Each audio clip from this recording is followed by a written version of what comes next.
Hello everyone, and welcome to Sights on Sinnoh, episode 54, as we head closer to Brilliant Diamond Shining Pearl, which may or may not be out by the time this recording is on air. I'm Will, as always, joined by two co-hosts this time. Let's go ahead and do those introductions, starting with Brady. I guess you can hear my wife and my dogs in the background too, so got a lot of guest us. appearance. Well, full house today. Yeah, definitely. Hey, how's it going? Good. How's your week going? Work sucks, but Pokemon's good. Nice. What about you, JM? Yeah, I'm doing well. Busy week, relaxing with shiny hunting and watching the Pokemon anime, like always. How goes the fishing? Oh, I finished that a little while ago. I've done some Friend Safari since then, and now I'm back into Let's Go just because I want to finish my Kanto decks. Fine. Okay. I'm just not a huge fan of that game, but well that's another podcast. This week, we're talking about episodes 38 and 39. Thank you. And the first of the two is called Ghoul Daze, and it's the second half of the Pokemon Summer Academy arc. So let's give some context for what the heck is going on here. On the 5th day of the Pokemon Summer Academy, Professor Rowan has a special assignment for his campers. They'll each team up with a partner and go to the Summit Ruins at night. They're sure to meet Ghost-type Pokemon along the way. But the first team to retrieve the Summit Ruins medal will win. So it's a race. And this episode, of course, as I mentioned, is in the middle of this arc. And did you guys get a chance to see what kind of precedes these two? Yes. No. Okay. So, Way to call me out. How confused were you at this, Brady? I guess just like a little bit when it first opened up, Okay. But I was able to pick up on what was going on in the Summer Academy thing pretty quick. Yeah, there is a little montage in the beginning, which I think is good, since it's a longer arc to get people situated if they're just jumping in the middle. Right off the bat, were you able to kind of discern that this is a filler arc very specifically crafted for this season? I highly assumed that. Okay. 'Cause this didn't really seem to fit in a video game idea. I guess they've done like academies or like a short school in Sun and Moon, I think it was. But typically I feel like this isn't something that they do in games. How about you, Jam? Yeah, pretty clearly filler arc. There is, well, I think like all of Sun and Moon is like a school type format. So it did remind me of that. Callus also has a summer camp arc at the end of its first season. So it felt very similar. Actually, it felt completely the same. Yeah, we even have the professor here, and as Karina pointed out, actually, we haven't seen them in a long time. Do we? No, we've only like heard from him, like from Gary and such, right? Yes, I think he was there for Brady when they were rescuing the Shieldon, but that was very brief. He was like riding in a Jeep with Officer Jenny or something. Yeah. I want to say that was the only showing of Rowan that I remember. Right. Yes, it's been a while. Yes, he is not a very hands-on professor, though he's apparently the principal of this school, which I guess is his idea. And one of his ideas for the curriculum is to teach students how to deal with ghost-type Pokemon when they interact with them. And he starts off by sharing this over the intercom as we start the episode off. But then we kind of just move along to this competition that they've arranged for the students, which I found kind of weird. Yeah, they didn't show the lesson at all, which is kind of a shame. I wanted to know more about how to interact with ghost types. Did they imply that they did a lesson, or just, hey, you're going to learn how to work with ghost types and then throw them into this race? I think they imply that there was a lesson. Okay, I may have missed that. I was more on Brady's take, actually. I thought they said it and then they just didn't talk about it. Like, I think they just like skipped over it, but I remember Rowan said that like your instructors will go over this. But the instructors just really said what the obstacle course said what the race course was, but they did say they had until like 7:00 that night to prepare. So. Right. Yeah, it's weird. Like, I don't know why they wanted to do it at night. Maybe if they had said, "Oh, we're going to do it at night specifically because we know there's ghost types, and that's when you're actually going to practice what you're learning." But it is kind of ambiguous here. But after that lesson, we do cut to outside where Ash is trying to figure out who to partner with when a cute little Shinx walks over to Pikachu and says hi. And its trainer Angie walks over as well and says, "Hey, they're hanging out. How about we hang out and become partners for this?" And Ash is like, "Yeah, let's do it."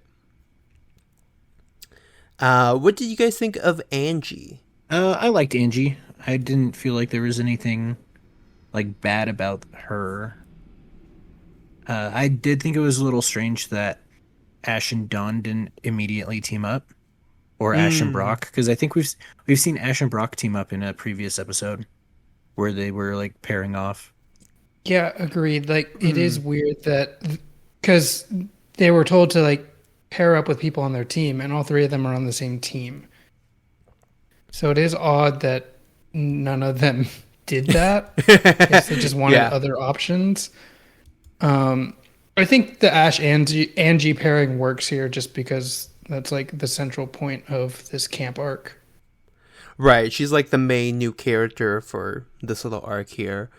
Because speaking of Brock and Dawn, we both find their partners who have been characters that we've kind of seen around at the camp in the last 2 episodes, but have literally never spoken or had a name.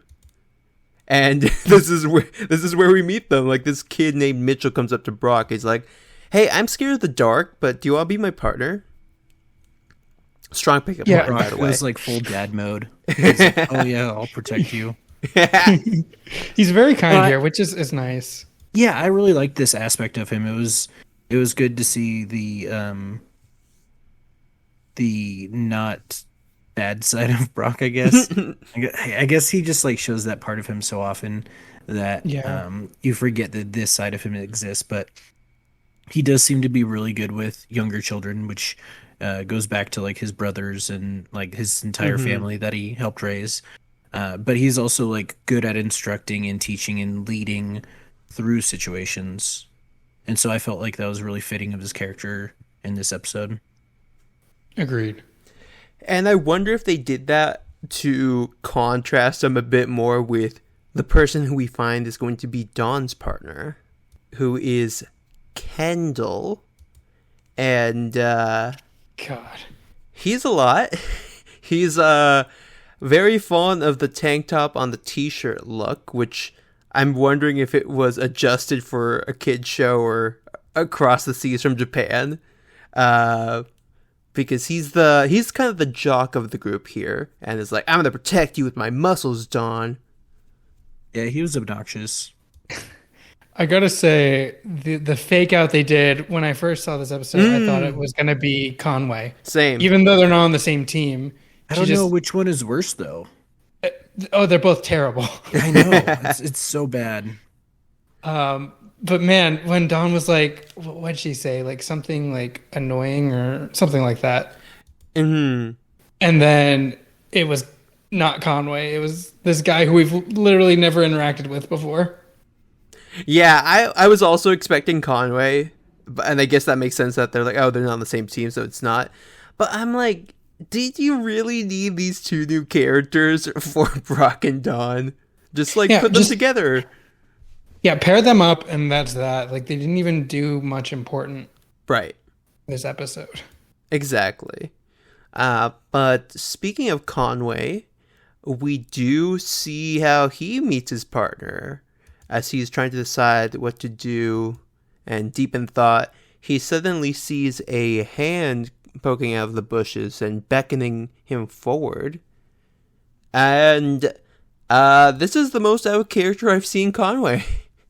Because he's not, like, critical about this at all or gives it a second thought. He's just like, oh, you're a student here, right? Like, oh, do you want to be my partner? And just kind of goes along with it until he falls under what looks to be the hypnosis of this little girl. What's up with Pokemon having ghost Pokemon and little girls being creepy? I hate it. Yeah, it's weird. This was just an odd setup. I'm not sure how I feel about it. I am sure how I feel about this music, though. I don't know specifically if Brady recognized this song from his shiny hunting time in Sword and Shield. No, I wasn't paying attention. It was it's originally the sealed chamber from Ruby, Sapphire, Emerald, which is where you unlock the Reggies. And then in Sword and Shield, it's the music inside the temple for the Reggies. Oh, yeah, that I really tried to tune out my whole Reggie hunt. It was so rough. Oh, I know. That's why I had to taunt you there. Did anyone else have a thought about, like, Conway not being the smart one here in contrast to kind of what we know about him? It just felt out of place. I don't know. Like, they just needed a quick setup, and Conway took the hit because I don't even know why. Yeah. Well, I have a theory, but we're like way too.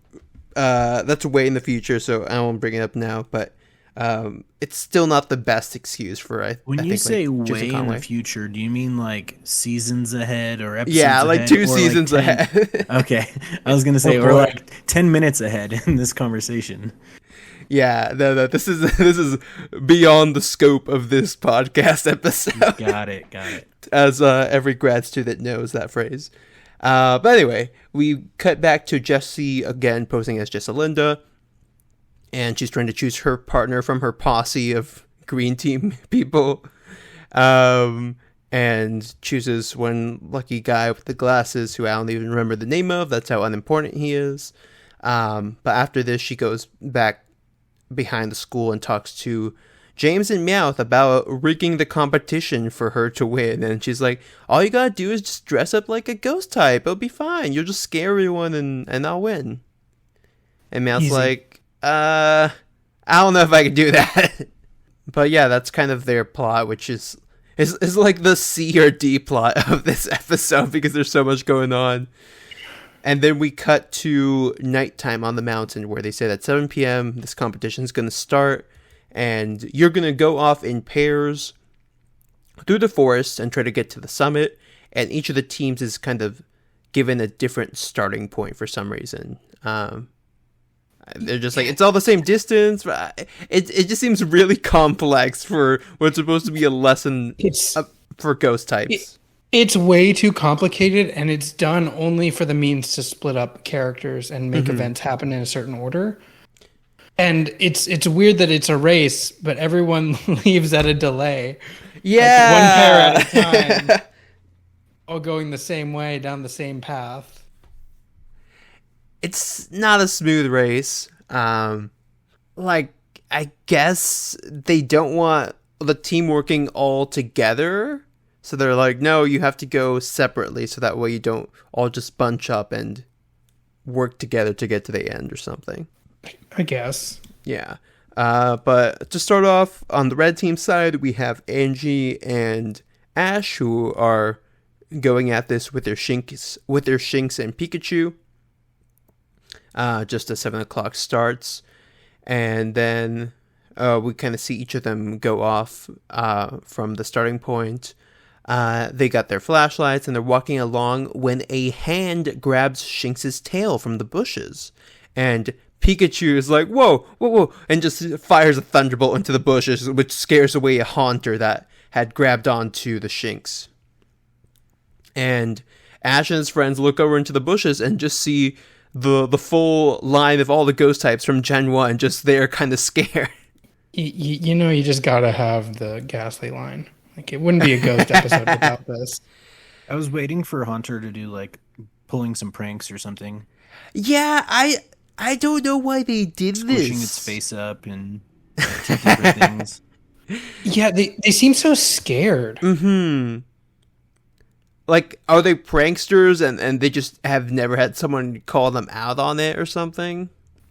Like, I assumed they were scared of, the actual ghost in this episode, but there are other ghost types that are acting like more prankster-ish right a little later on. Like, it's not like they're aware of this real ghost and like just all acting weird because of it. It's just this trio is just scared for some reason. Gengar looked a little weird to me. It looked like it was missing something. Like a spacesuit or something like that. I thought you were going to say a megaform, but sure, that works. Oh, that'd be good too. I thought maybe they were trying to stop them from going towards the summit because of what we know is up there. But then later on, they still try to scare someone else. So it's I don't know. They were just not very good at their jobs, I guess. Because we see later on that they're still trying to prank them. It doesn't look like they're preventing anyone from climbing up the forest road. So next is Brock and Mitchell, who take off, and then Dawn gets ready with Piplup because she knows right away this Kendall dude is gonna bail on her the moment something spooks them. So she's got her Piplup at the ready. But before this, we cut to the green team, and as they let the last pair of people go, we have one student who's running late and says, "Oh, I must have dozed off," but I'm here to like do the thing. Oh, it's for blue team actually. But the teacher / professor lady is like, "What do you mean? All our pairs already left. So that must mean there's 11 students somehow." That's the conclusion you reach 5 days into the summer camp, and you don't know how many students are on the team you're watching? And it's like, there were 10 students. Like, how do you not know their names? It's not like you had like 50 or something. I just want to know what kind of lessons they were taught about ghost Pokemon. Mm-hmm. Because maybe they could have seen all this coming if they just paid attention. Right. Like, clearly someone was not reading the textbook that they were teaching from. Just gonna put that out there. And then we get Brock and Mitchell going on their walk. They again run into this trio of Haunter, Ghastly, and Gengar. And they hop out trying to scare them. But Brock's unaffected and just pulls out a bag of food and bribes them with that. And they're like, all right, let's go. If it works, it works. Yeah, and I'm like, that's not a bad idea, Brock. You should have actually done this in the last episode, or like 2 episodes ago with the Psyduck pair thing. Like, he does eventually, but 15 minutes too late. So they go on, and then we get Dawn and Kendall walking up the mountain. Kendall freaks out when he sees the ghost and leaves. Dawn's completely unaffected as well. But this is where things start to get interesting finally, as she looks over beyond the trees and she sees a, I guess, entranced Conway walking through the forest. And she's like, wait, where's his partner? So it looks like she can't see this girl, but Conway can. And this girl seems to be leading Conway towards a cliff, as we see like a second later. Yeah, that was a bit extreme. Which part? Conway, like, straight up walking off a cliff. And what's weird is that it doesn't line up with what we later learn are the ghost's plans. Oh, yeah. don't know why she wanted Conway to just straight up jump off a cliff. Mm-hmm. Maybe she was trying to do us a favor because it's such a Gosh, really? She knows he's the real villain of this season, but he's still undercover. We don't know that yet. But yeah, he basically follows her as a ghost, just walks off in the middle of the air and still leads him towards her.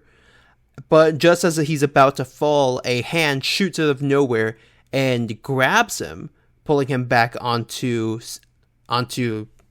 solid ground, basically, which breaks him out of the trance, and he freaks out, as he looks at his savior. It's a Dusknoir, which just towers above him, and he just faints. Like, he straight up just faints from this. I'm looking back at it now, I'm like, okay, that I can give that to him because he's been under some like hypnosis the whole day, so maybe he's just exhausted from that. Yeah, I wake up from like a 6-hour trance and then giant What are ghost over you. Dusknoir's abilities? Does that have pressure? And pressure. Yeah, okay. Yeah. So maybe it was exerting pressure onto him. There you go. I thought for a second that it was Dawn who was going to save him.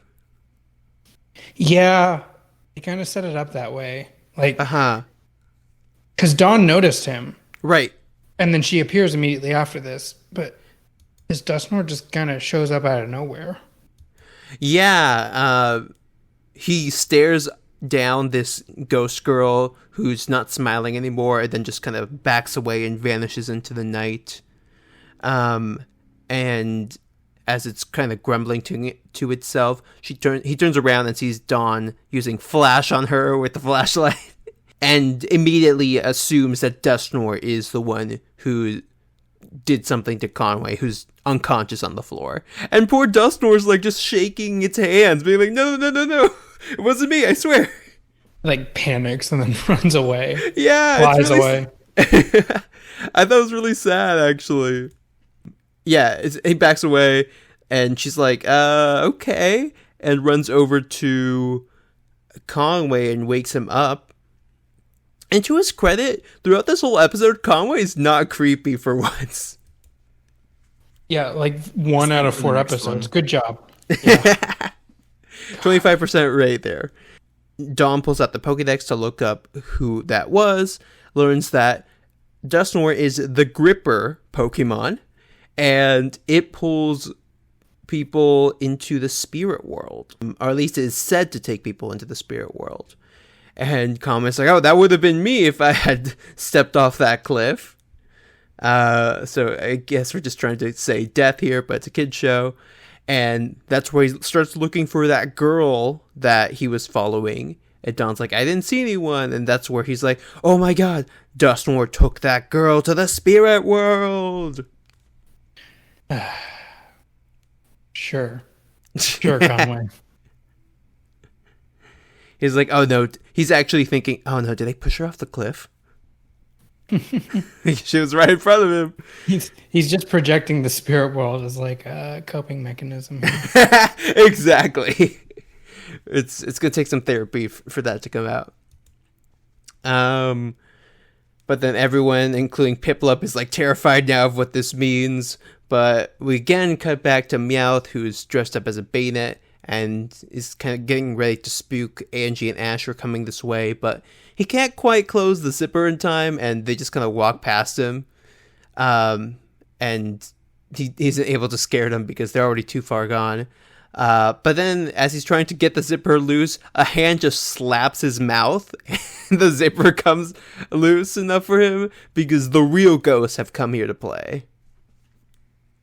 And it's a Beta, a Shuppet, and a Duskull, which are kind of the cuter ghosts, actually. And I think the only ghost we don't see this episode, like, have some representation is Mischievous. No, there is a Mischievous later. Oh, there is? Oh, okay. I must have missed that then. We don't see the Drifloon line. Oh, Drifloon, yeah. What was that, Brady? The Shuppet was super cute, though. Yeah. Had, like, the big tongue coming out. Meowth, however, does not see this cuteness and just tumbles down the hill, and the whole costume just like falls apart. Like, It's not like cut or anything. It just completely gets shredded as he comes down the mountain somehow. And at the bottom of the mountain is where we see this ghost girl again, who's offering him some food, and he's like, I'm not going to question it. This is grub. I need to eat. He's hungry. Everyone just falls for this ghost so easily. Yeah. They fall for Team Rocket every week, so I guess I can't blame them. Fair. Hey, and this ghost is equal opportunity. It's trying to kill both humans and Pokemon. There you go. Just wants what it can get. Yeah. As it starts drawing him closer, Dusknoir comes from behind and scares her away again. And he just grabs Meowth like with 2 fingers to keep him from chasing it. And then Meowth like turns around, like, "Who stopped me from getting my food?" and screams in a blood-curdling scream in the night as he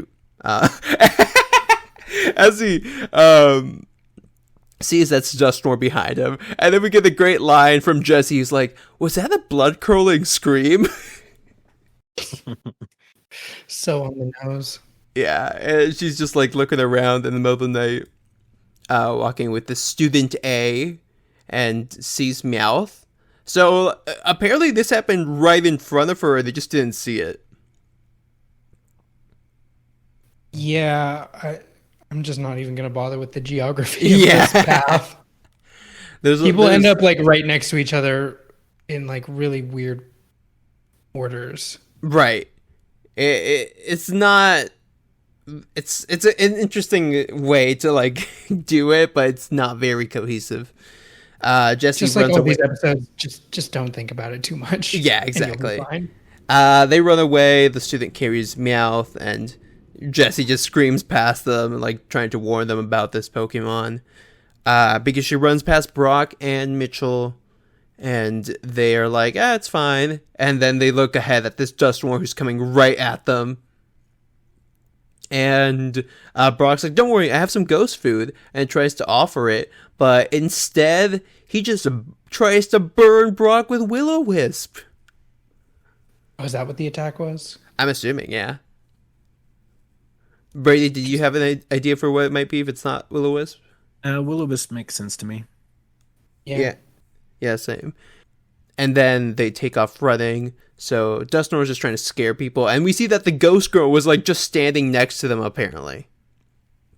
But she vanishes into the night once again. So we've hit that same little like beat, like, I don't know, 5 times now. Ghost girl shows up, Dusknoir saves them, and then they run away terrified from Dusknoir. And the only ones who we haven't seen have this happen to them yet is Angie and Ash, who are looking ahead and are spooked by Mischievous. So yes, this is where that happens. Mischievous is very clearly trying to like use Astonish on them. And they run away screaming as it's like yells after them. Yeah, no Drifloon, so that was kind of the last one there. But they find out that they're lost. Like, they just ran into the middle of the forest after this Mischievous spooked them. And the helpful ghost girl is there. So they have someone to lead them back to safety. Isn't that nice? So kind. Like, she's like, "Here, come this way." And Ash and everyone just immediately trust her. Like, why? She's a child. She could never do any wrong. Innocence of youth. Back at the academy, however, everyone's sitting down and talking to Professor Rowan and letting him know that they saw Dusknoir. And he's like, "Hey, it's weird that there's a Dusknoir in this forest." Wait, this threw me off because he said it's weird that a forest-dwelling Dusknoir would be here. Right. Rowan, it's the forest. Where else would it be? Yeah. And then he gives us the explanation for what's going on, which is apparently there are some renovations, he says, that they were doing at the site, which I'm like, does he mean excavation? Because it seems like it's an old place that they're trying to dig up. But he says a few weeks ago they were like doing something there, and this very poorly trained crane operator accidentally lets a big pillar hit this wall, which opens up a cave. And apparently they said that this deep cave is the rumored gate to the spirit world, according to someone. Never says who, just says it's rumored, like someone said that at some point. Don't you hate when you're just doing your job and you mess up and suddenly a gate to hell opens up? Oh man, I'm sure Brady's used to that. Oh gosh. No, my job's more of you just work all day long and don't get anywhere. So I don't know, that might be worse than hell. Maybe you're already there. I prefer the gate to hell.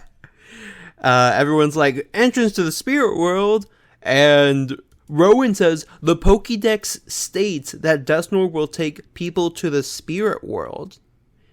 What did you guys think about, like, a professor saying the Pokédex says this?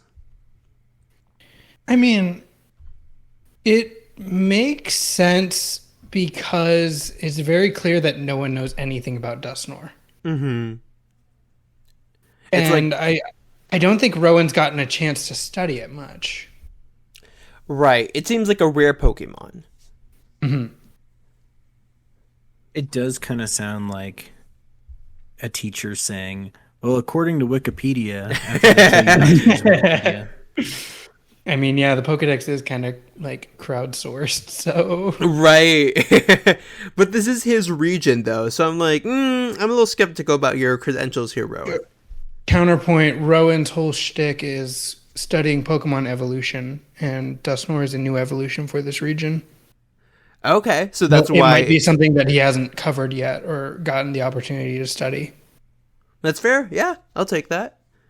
And he follows up by saying, and in fact, that's where the Dusknoir in question kind of comes into play, that it's possible that this Dusknoir is trying to take someone with it back into that gate. So we're again assuming that's where it comes from. And we finally reach the last 5 minutes of the episode. Which is like, all right, Angie and Ash have finally made it to the top of the mountain on the summit. Thanks to this helpful ghost girl. And they see all these badges laid out on this little table thing. And they take one and annoyingly do this thing where they're like...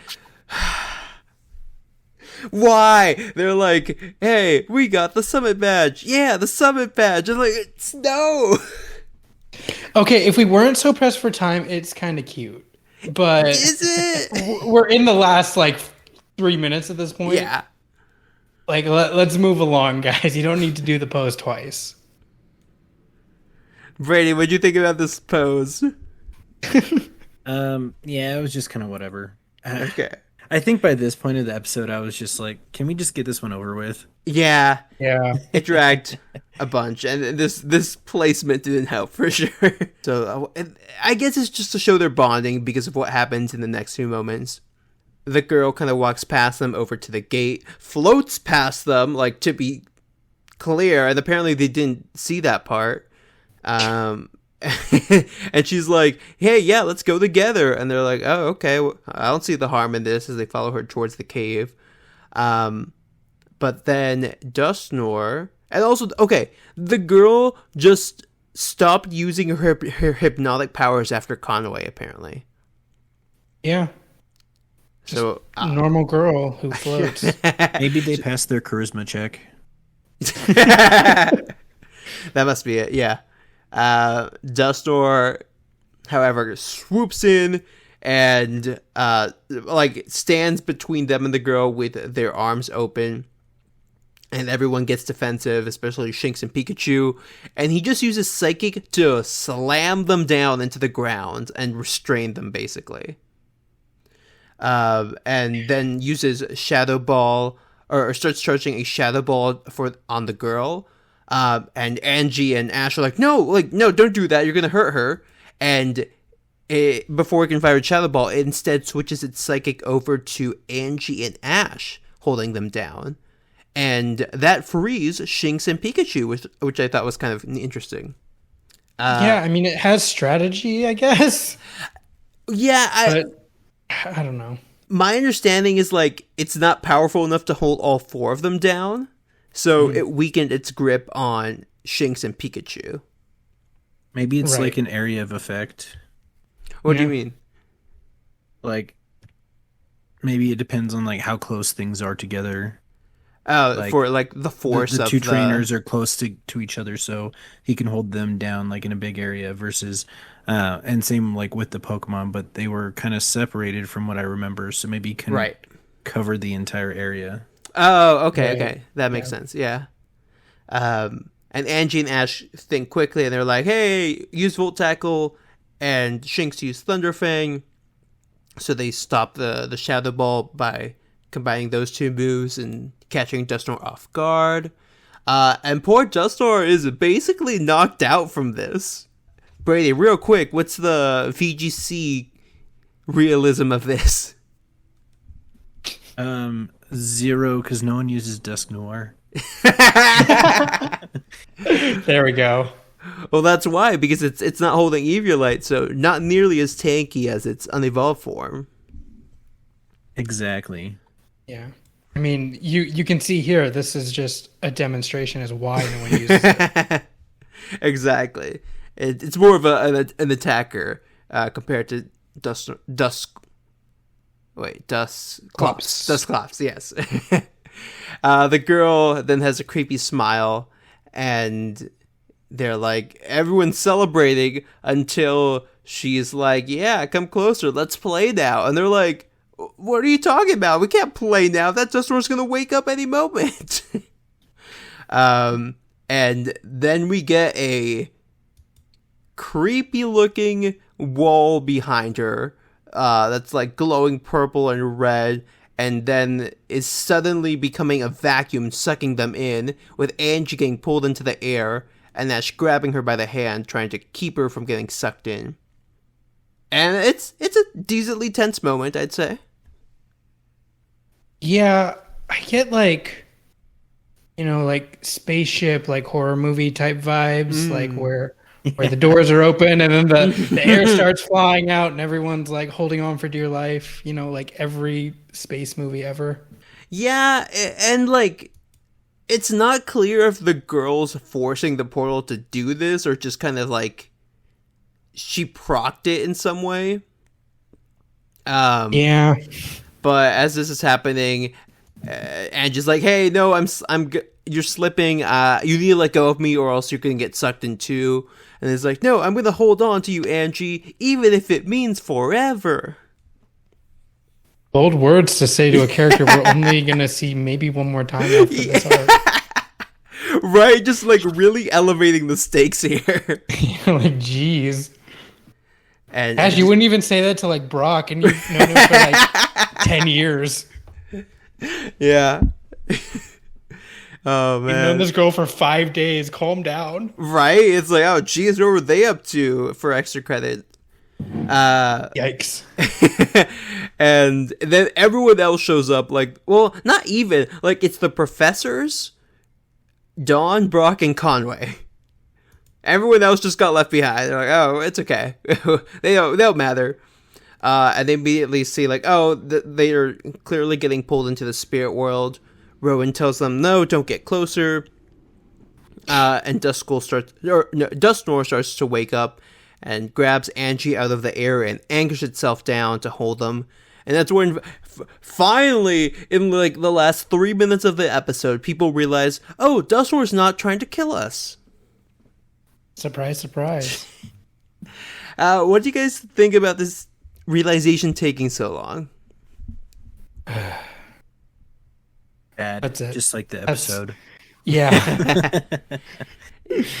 Man. Yeah. Like, there's so many moments that they set it up, but I feel like someone should be able to put the pieces together earlier than this.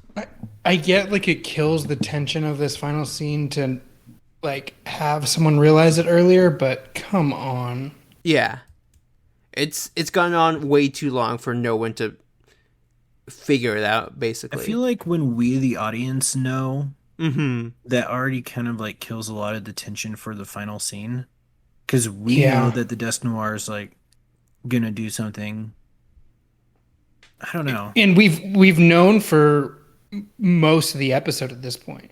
Right. Yeah, that at least isn't bad. Yeah. I'm like at least one person I feel like should have known. I felt like Conway might have been the person to figure it out. It just wasn't there to tell anyone else, and that would have added some more tension here. But it's just it doesn't matter at this point, really. Because especially if what Dusknoir does next, which is start glowing, attacking, and like looks over at the girl and fires what kind of looks like psychic, and throws her into the glowing gate behind her, which causes it to explode and cave back in on itself. So the gate to the spirit world is now closed off once again. And they're like, thanks, Dusknoir, for saving us. And he pieces out.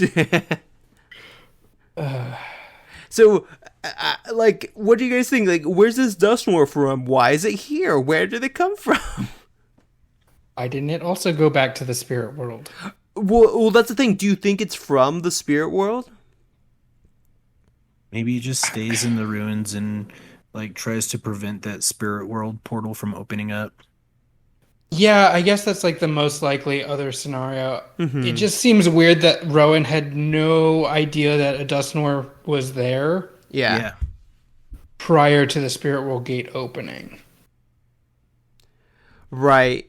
But he knew there were tons of other ghost Pokemon in the area because that was the lesson for the day. Yeah, and that also brings to the question, like, what exactly was the lesson here? It's never really addressed because the focus ends up being the incompetence of, like, the professors here in preventing this from happening. Yeah, and I don't know. I'm still rubbed the wrong way by Rowan's whole, like I get he's trying to not get anyone else in trouble, but he's just like, no one get closer. Let's just watch what happens. Right? Like, okay, you're only like in charge of all of these children. You're not going to save the two that are about to die. Hey, those two are collateral damage. Oak will understand. This is a very irresponsible summer academy. Yeah. The safety regulations are out the window. In between like the Luminio in the episode before and this. And this mess of a triathlon coming up. Oh, man. We wrap up this episode with Conway being like, what? I was partnered with a ghost? Then the next day they look at the points and they're like, hey, we can still win this if we win the next event. And Ash just stands up and cheers everyone on his team on. And that's basically it. So, yay. That's part 3 of the Pokemon Summer Academy. Before we move on to part 4, what would you guys rate episode 38 of Battle Dimension, Ghoul Daze, or Ghoul Daze, if you're the Tokyo Ghoul fan? 4 out of 10. It was going to be a 5 out of 10, but we talked about the episode for about 50 minutes and pretty much talked about nothing. So I decided it needs to be lower than that. Yeah, I'd agree with the 4 there. Man. It's one of those episodes that's fine when you watch it and don't think about it. And as soon as you start discussing it, it just falls apart. Which is like the last 3 you've put me on with. Hey! It happens. I think it's just the Pokemon anime at this point. I think it's at least this season. There's just so much where it's like, that doesn't make sense when you put more than 2 seconds of thought into it. I mean, I think that's a general theme of this whole filler arc, because afterwards, I think the quality does go up. But at this point, they're like, just don't think about it. It's like, whatever. The only 2 important parts of this arc that are, like, noteworthy are the introduction of Lumineon and Dusknoir. And I kind of like that they tried to subvert the expectations here with what Dusknoir is trying to do. But that's that's like the only thing I can really give it. So with my rating, I'll give like a 5 out of 10 for that. But moving on, we got episode 39 called One Team, Two Team, Red Team, Blue Team. Okay, first of all, I loved this title. What? The last one I didn't understand. I like the last one. Do you know the reference for this one? For this one? Yeah. Yeah, it's like a poem. Isn't it like a... It's Dr. Seuss. Yeah, Dr. Seuss, yeah. Okay, good. I just want to make sure. I mean, you are like 12 years younger than me or something like that. So I didn't know if they had Dr. Seuss when you were a kid. The last episode was a pun on the phrase school days. Mm-hmm. And ghoul being like a ghost. Oh. Yeah. Apparently it shares that reference with sick days and training days. Creative. And they also, again, like Jay mentioned, it gets the music from the Steel Chamber, Desert Ruins, and all those other places that have Reggies in them. Again, ghost types introduced in each of the 4 generations appear in this episode. Basically, just Drifloon was missing. Apparently, there's a lot more little references in here that are more culturally connected. Like, there's apparently a potential reference with Shinx and Haunter. But that wasn't clear to us, so it doesn't matter at that point. So we're going to just go ahead and move on to the next episode again. One team, two team, red team, blue team.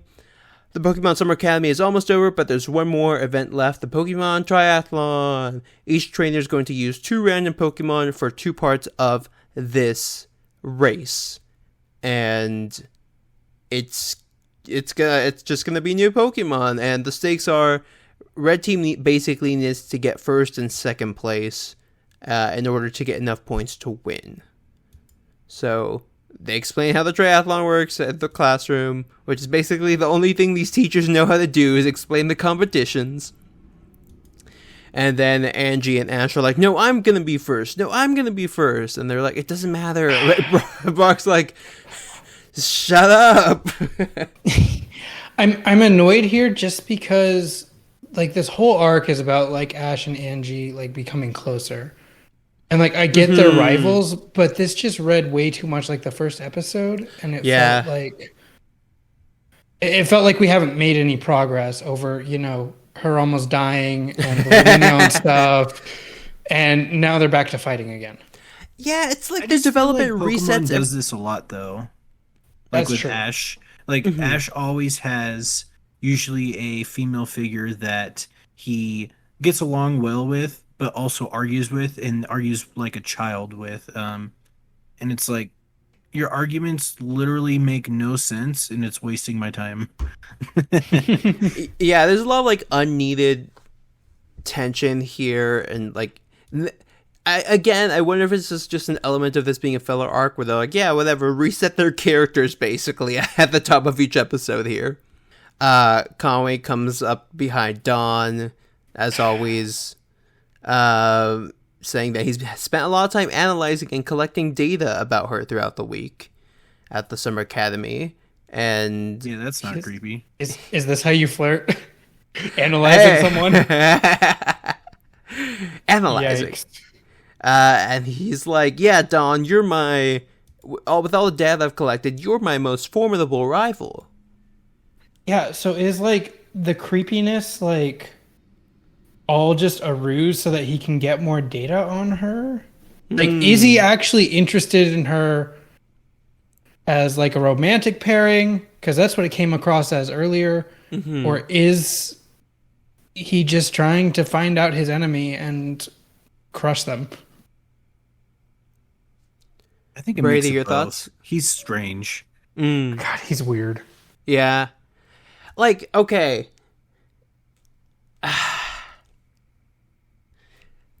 He doesn't do anything in competition with Dawn. And it's It's a whole thing. Well, I don't want to talk about that, but because that's way later. Oh boy! But Nurse Joy does show up. Speaking of creepiness, and Brock's immediately all over her. Krogan just takes care of it like always, which is nice. I've relegated my notes to anytime Brock does this to just say Brock, please. Like, just no more needs to be said because this happens too much. That aspect of Brock needs to go. I like Brock outside of that. Yeah, agreed. I think they just lean into that way too much. It's like you can have a character that has a crush on any Nurse Joy or any Officer Jenny or whatever, but you don't have to be a freaking creep about it. Mm-hmm. Yeah, don't have to like profess your love to every single one. Like, there's got to be like a Nurse Joy group chat at this point, right? They're all like roasting this guy. Beware of this guy. Oh yeah, that's good. Roasting him. There was a great episode in Hoenn where Ash gets to like the Hoenn League, and he immediately starts professing to the Nurse Joy there, and she just like starts walking away. And she's like, "Sorry, I don't do younger guys." Wow. And that's it. Like no one intervenes, and he's just like, "Ah." Sure. Okay. And and then Rowan's like, all right, everyone get started. And everyone gets called back into the Pokeballs except Pikachu, who has special privileges, of course.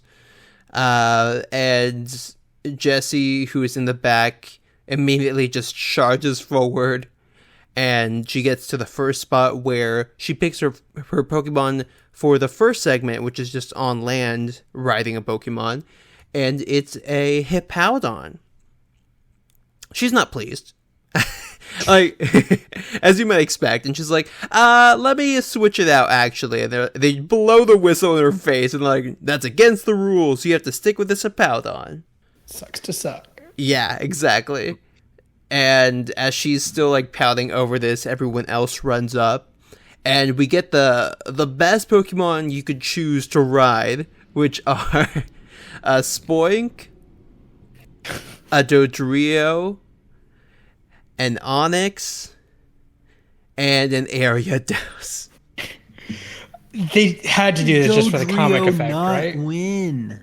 Yeah. Dodrio, I haven't looked up their base speeds or anything like that. I wanted to earlier, just because of how like I was not expecting the orders.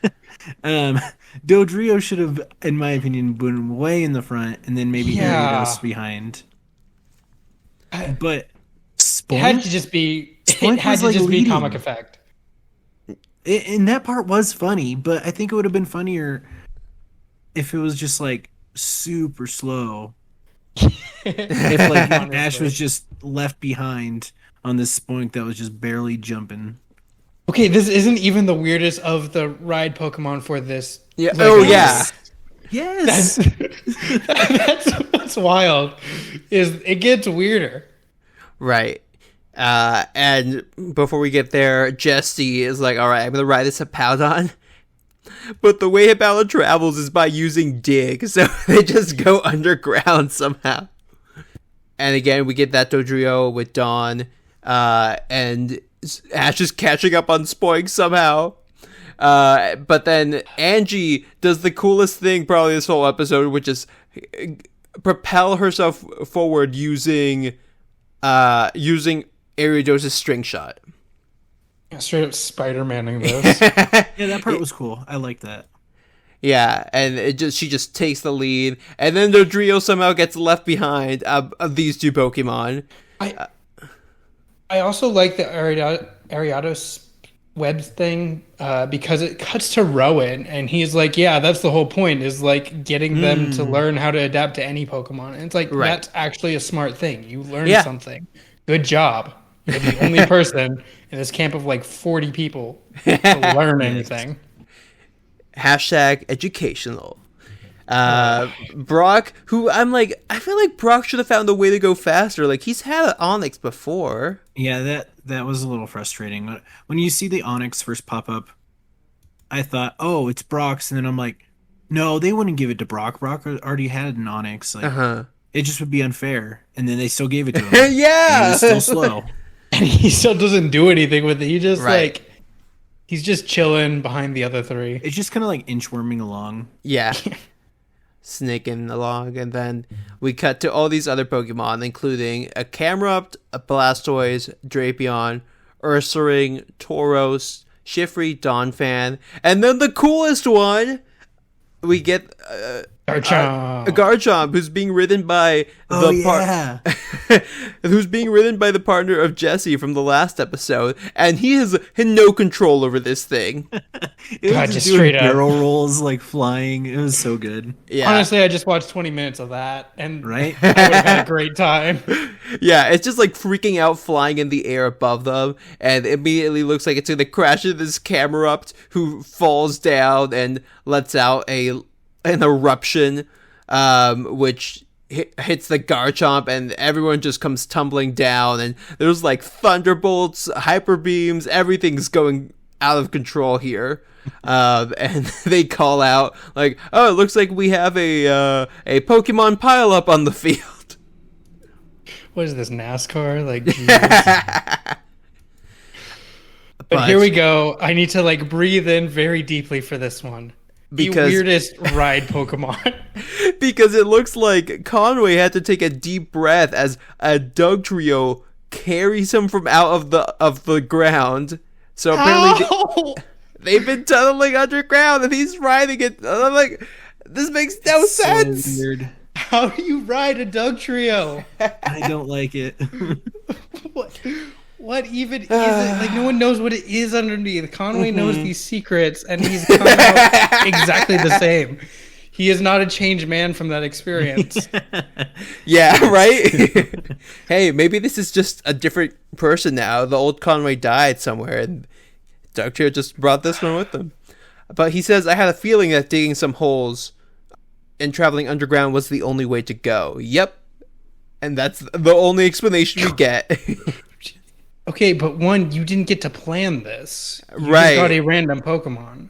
And it's Dugtrio. What other option do you have? Yeah, I've never seen a Dugtrio pop out of the ground.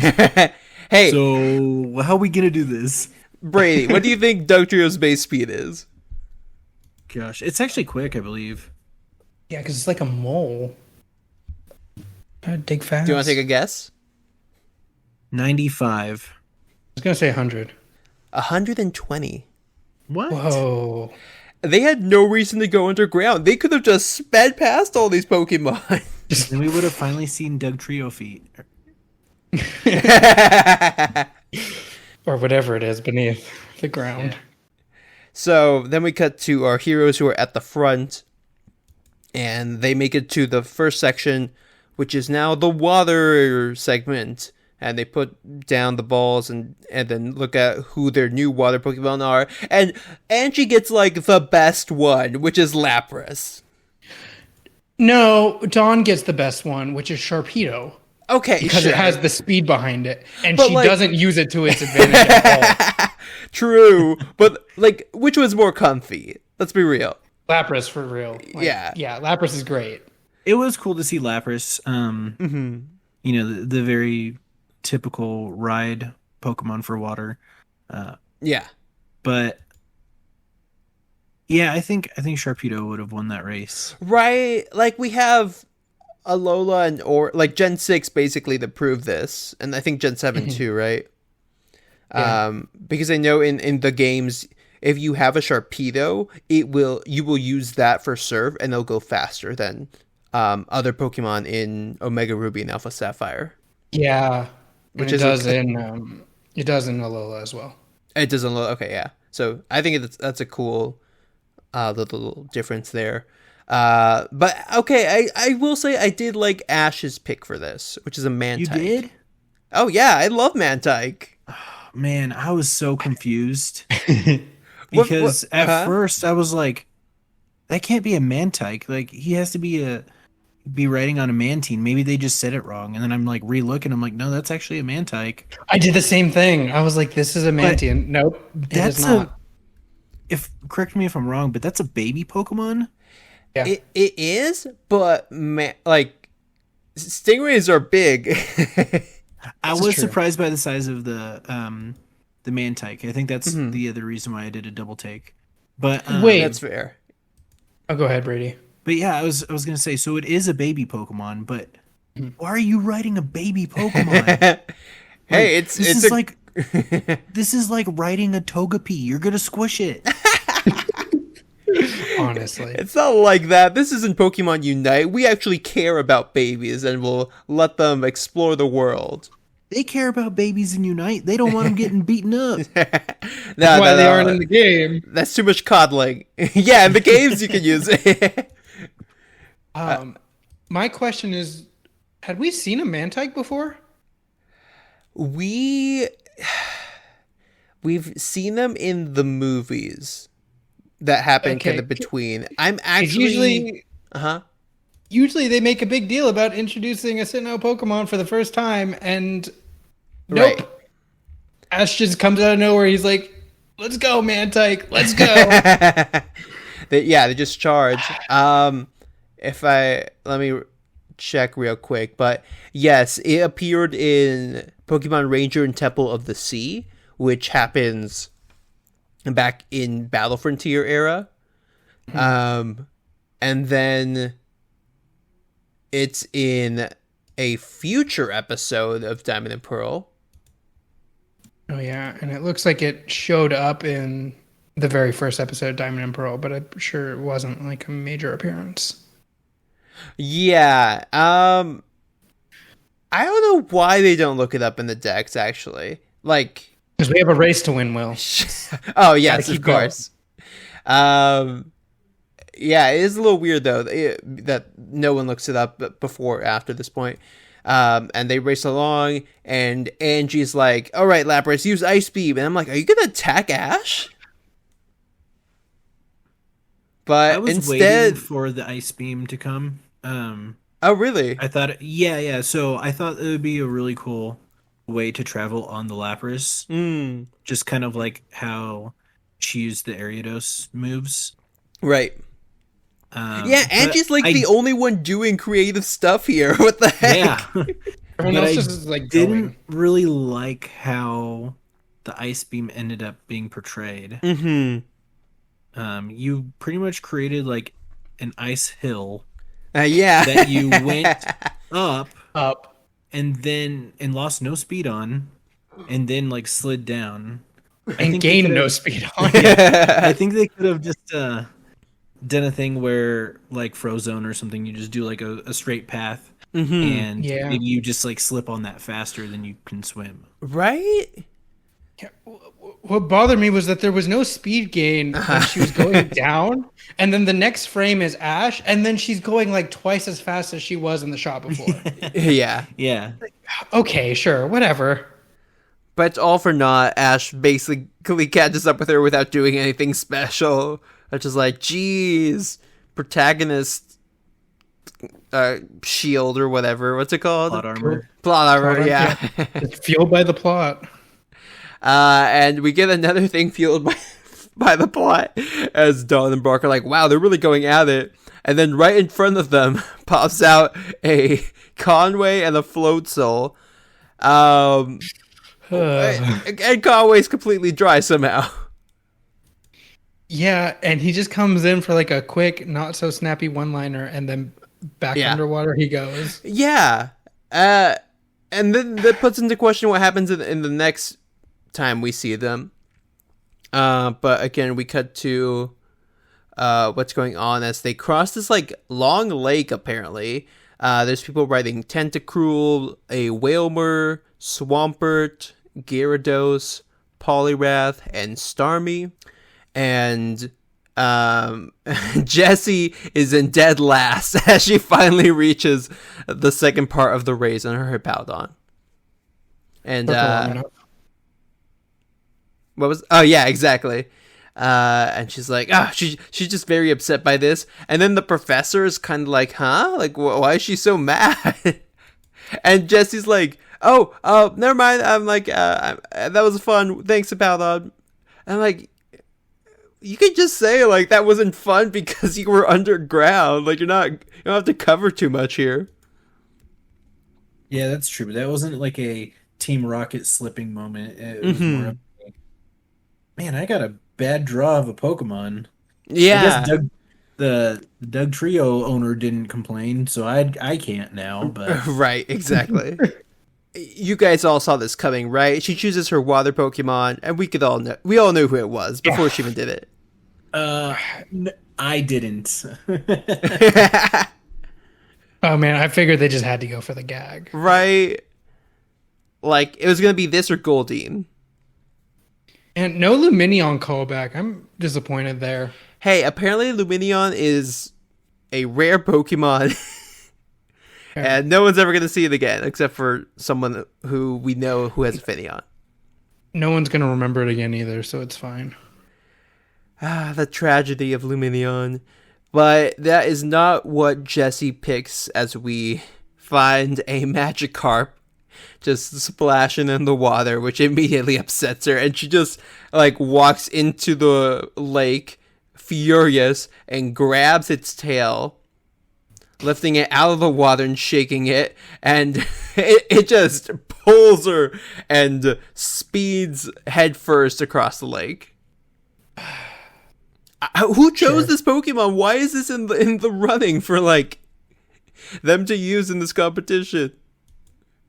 I have a theory that Rowan designed this entire race just for him to laugh at children. Because that's the only thing that makes sense. I mean, adults do that, so yeah, I could see that. Very feasible, of course. Ash and Angie get to the end and put back the Pokemon, and they're like, all right, for this next section, you just use your own Pokemon. And she sends out You Shinx. just run. Yeah, and you just run. Like, wait, what? What's the point? like it should have been something where you have to fly across, like, a canyon or something. That would have been cool. Yeah. That would be good. Ash would have a reason to use his Gliscor, and we could get development on that. Unlike what happens? We don't discuss that. And then Conway, Brock, and Don are all kind of tied for third until we see Jessie just splashing ahead of all of them and suddenly makes it to third place, which everyone's like, oh my god, they can't believe it. She's jumped from last to third. Wow. Yeah. Big plot twist. She's pulling a Deku here from, like, the first arc. Oh, yeah. Just launching over the field of mines. Exactly. This inspired that scene. So good. Man, now this episode's a 10 out of 10 because you reminded me of that scene. It's not brought down at all by Conway suddenly appearing and being like, I should have actually been paying attention to you. You're the real threat, Jesselinda. Yeah. Why are you still here, Conway? Then we cut to everyone just running through the canyon with, like, really weird animation. I'll point out. And Jessie is running with Seviper. Conway's with Slowking. They spent the rest of the animation budget on putting like 50 Pokemon in this episode. Yeah, exactly. That's the only explanation.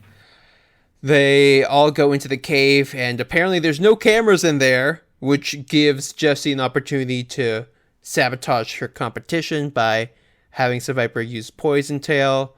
And Shinx, for some reason, in this blast gets kind of... Well, like, they call out Jessie for trying to attack them, and she's like, no, whatever, I'm going to do what I need to do to win. And Seviper charges in for an attack.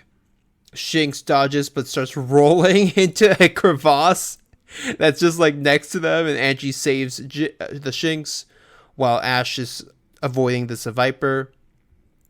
And then there's... and then she tries to attack Conway, but Conway and Slowking just dodge very smugly and run past them, which I thought was like, oh, perfect. Like, he's not even trying to stop her. He's like, yeah, I'm just gonna go. Jessie drags along her unconscious Seviper, who has suffered a concussion from that. And then Angie has a dramatic moment where she almost falls into the hole again. But Ash catches her and pulls her up, and she is suddenly blushing. Because, of course. Sure. Like, man, could we just, like, reverse the roles here, please? Yeah. Like, that would have honestly made it way more impactful. We've already had Ash save her once. Give her a chance. Right. Yeah, like let her return the favor or something. But no. Or if she even like jumped for Pikachu or something falling in. Yeah, that. It was just that would have been cool. Yeah, like there's just so many other ways the scene could have been better for sure. Then we get to the other side of the cave with Conway running with Slowking, Jesse behind them. And just again another dramatic moment of like Angie rescuing Ash, and they get out of the cave and they're like, like I'm not gonna go easy on you because you saved me. And then we get to the final stretch of this episode and the final stretch of the race where Conway and Jesse are not in shape. So instead of getting to the end and winning like they're literal like meters away from doing, they collapse from exhaustion. And I'm like, why? Same. That's how I feel at the end of this arc. Well, they were like walking super slow and like sore, stiff. Yeah, it's a thing. And it just enables, of course, Ash and Angie to be the real top two competitors in this race, running over towards the finish line. And I'm like, oh, they're going to give Angie something this arc, right? Yes, please. Oh my God. Knock Ash down a peg. Win against him for once, please. Yeah. And it's not like any moment of tension of being like, oh, they make a decision and to let the other person win or something. It's just like a straight up race and Ash takes it. Yep. So any character development opportunity completely gone. There were just so many chances in this episode, and a lot of strikes. Yep. Ash gets the win and has no like condolences for Angie, who's just like, well, I lost. That's how it is. Yeah. You'll never see me again. She says congratulations to Ash. And it's like, oh yeah, you too. It's like, all right, geez, Ash. And then we see all the other competitors cross the finish line. And you know who is third place? It's not Brock. Ooh. It's not Don. It's not Conway. It's a Garchomp kid. It's a random girl with a Meryl. Oh, nice. I'm like, okay, sure. I like Meryl, but what? Why? I really should have paid more attention in these episodes to like Mitchell and Kendall, just for the heck of it. Yeah. Other Pokemon we see racing along are Delcatty, a Caterpie, Brock and his Happiny, a Gengar, and Ampharos. And with the two people who won first and second, we now have Red Team in the lead, with Conway and Jesse basically coming in last. Their wonderful prize of nothing. Yeah, exactly. Because everyone at the end just gets like a little plaque saying, oh, good job, you graduated from this terrible institution. Hooray! Not an accredited institution. Exactly. And then everyone's like, yeah, you're invited to this annual bonfire. And we cut to the bonfire, and it's the biggest CGI bonfire you've ever seen. And like the same two background voice actors saying wow for a solid minute. This is where the animation budget went. And then James and Meowth are like, well, it's over. I can't remember why we were here. And we see I can't either, James. I can't either. As they're like pushing all the Pokeballs in the background. Right. They're like, oh yeah, that's what we came here to steal, but they're not paying attention. Which is like fine. I'm kind of glad Team Rocket didn't make any formal appearances. Yeah. Well, I was just confused on why no one had an issue that Jesse attacked them in the cave after that. Like they get back to the academy and no one brings it up. She faces no consequences. She's green team literally eating the benefits of it. Yeah, and the green team love her. Those kids loved her. But also, Green Team was so far behind that, like, even like the only punishment we've seen from this camp is point deductions. Yeah. Mm-hmm. So, like, it doesn't matter because she already lost by a lot. Well, maybe like kick her out of the academy and don't give them free food? I don't know. Right. Yeah, you would think. Everyone here got free boarding people in this cave, which almost resulted in a child dying. To be fair, Rowan put more energy into waving that flag at the end of the race than he did to taking care of the children. I noticed that too. I'm like, geez, Rowan. Like, so is Rowan just the worst professor or what? Honestly, yeah. I'd rather have Professor Oak, who steals my mom, than convinces me to leave the home and steal my mom. Versus I'd rather Rowan. have Birch, who gets chased by everything that moves. I think Elm is the worst professor. Elm's pretty bad. He's like, I saw him in the anime for once, and I'm like, what? Like, they did nothing with you. What the heck? Everyone's like, all right, we'll say our goodbyes, and we'll see each other again, right? Right? Right? Yeah, when I heard this line, I'm like, I've heard this before. I remember Primeape. I remember Butterfree. I remember Pidgeot. Like, I remember Mr. Backlot a few weeks ago. It's just rough. Just like, all right, this is another character that we're going to promise to see again that we'll never see again. Right. She's like, maybe in Journeys, who knows? There we go. That's the return I'm waiting for. Angie and Shinx as Luxray. But yeah, that kind of wraps up episode 39. 1 team, 2 team, red team, blue team. We started last time, I think, with Brady. So JM, take us away. 4.5 or a 5, somewhere in that range. It was also annoying. This whole arc is annoying. But it was fun to see all the random Pokemon interactions. True. So I'll give it that. Yeah, honestly, I enjoyed this one a lot more than the previous episode. Mm-hmm. I can't rate it too high because literally nothing happened. But like JM said, it was nice to see a lot of the different Pokemon.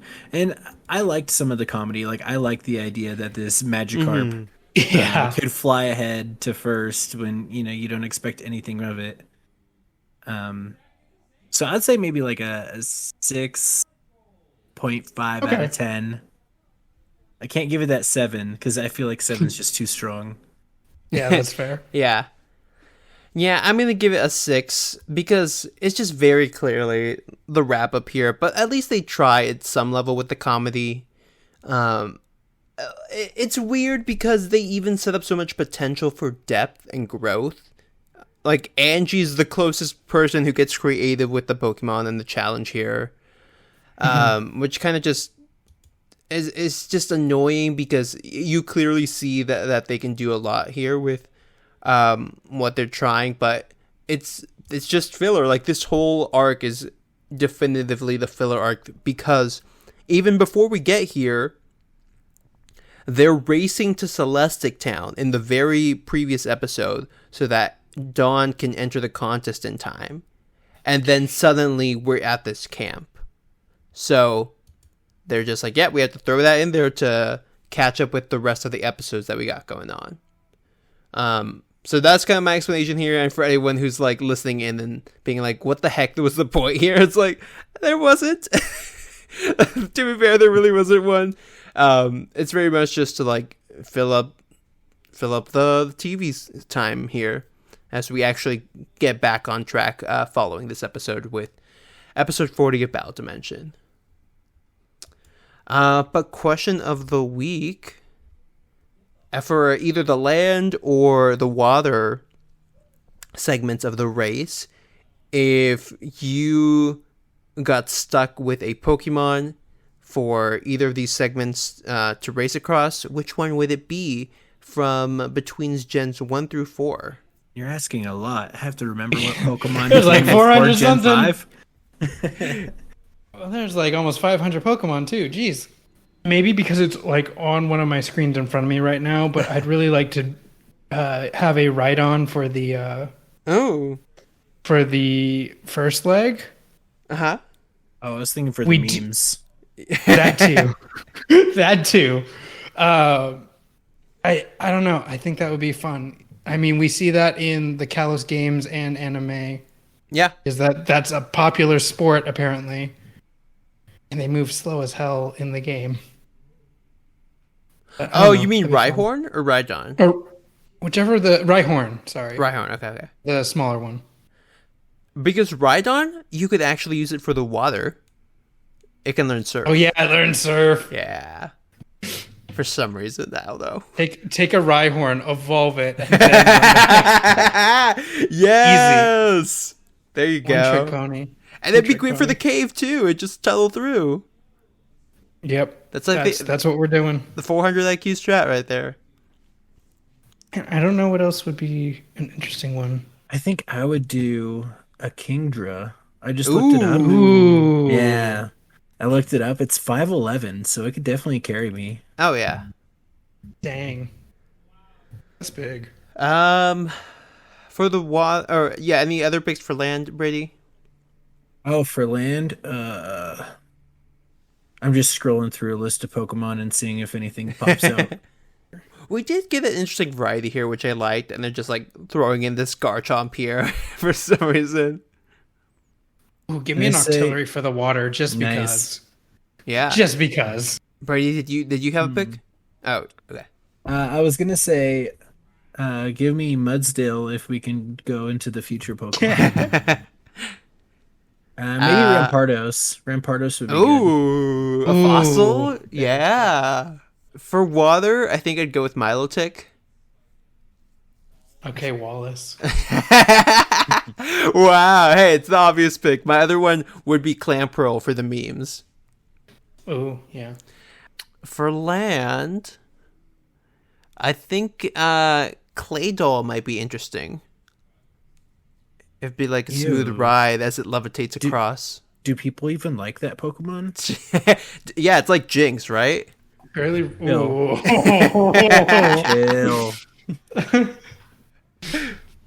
I was about to say, I barely even remember Claydol. Yeah, exactly. That's what'd be great. Forget about it. But yeah, that's pretty much it for us. And we've finally gotten to the end of the Summer Academy arc. Brady and JM, thank you for coming and closing this part out. Thanks for having me. Yeah, thanks for having us on. Maybe next time we could just do not filler episode. Yeah. We'll see what you guys are on. But I think wait. I have a bold request. Can we do an episode that makes sense? Ooh, that's gonna be hard. Hey, I mean, there's a lot of those as we wrap up this season, so it'll be coming up. Don't worry about it too much. But if people want your word for it. No need to worry. No need to worry. There we go. But if people want to hear what phrases you guys have to say, where can they do that on the internets?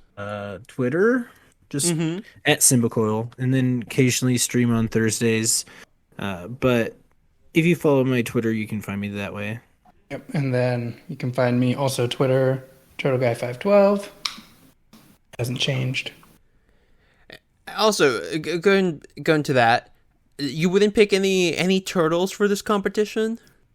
No, I feel like they're like too obvious the choices. Okay. I try not to feed into the branding too much. Yeah, I know.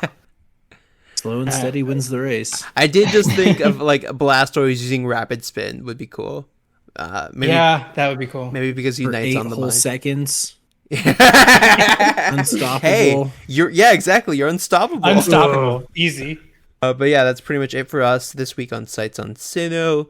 Stay tuned to see where we go next as we finally reach Celestic Town in the next few episodes. And yeah, stay tuned in the comments if you have a answer to the question of the week or just general thoughts about this episode. That's also great. If you want to watch these episodes with us, you can do so on Pokemon TV, which is on the web, through your computer, on your phone, through the mobile app, and on your Switch.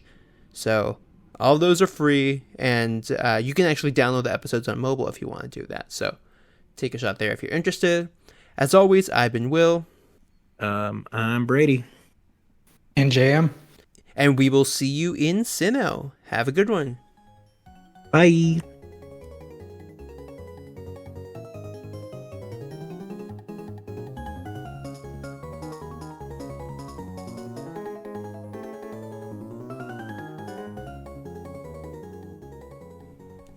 Ready? Yep. Water? Yep. Cool. Water? Oh, no. I'll be fine. Hello, everyone. Oh, we're starting. Hello. Hello. Let me start over.